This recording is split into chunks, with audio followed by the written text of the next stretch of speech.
Industrial প্রাইমে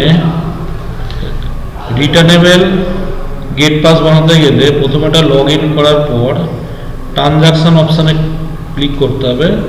করার পর পোস্ট রিসিভ এই অপশান থেকে নিচের দিকে রিটার্নেবল গেট পাস বলে অপশান আছে, ওখানে ক্লিক করতে হবে। ওখানে ক্লিক করার পর একটা উইন্ডো ওপেন হয়ে যাবে। এখানে গুডস রিটার্নেবল, এখানে ডিভিশন আছে, ওখানে ডিভিশন দিতে হবে, কোন ডেট আছে, সেই মালটা রিটার্ন আসতে কত টাইম লাগবে সেটা দিতে হবে, ভেহিকেল নম্বর দিতে হবে, কার থ্রুতে পাঠাচ্ছে সেখানে দিতে হবে, কোন ভেন্ডরের কাছে পাঠাচ্ছে সেটা দিতে হবে, যদি কোনো সাপোর্টিং ডকুমেন্টস থাকে সাপোর্টিং ডকুমেন্টস অ্যাটাচ করতে হবে, এটা পাঠানোর জন্য কে অ্যাডভাইস দিয়েছে সেটা দিতে হবে, তার নামটা দিতে হবে। দেওয়ার পর কী আইটেম ওখানে যাচ্ছে সেই আইটেমটা দিতে হবে, কত পিস যাচ্ছে সেটা দিতে হবে, সেটা রেট করতে হবে, আর যদি রিমার্কসে যদি কিছু লেখা থাকে সেটা লিখে দিতে হবে।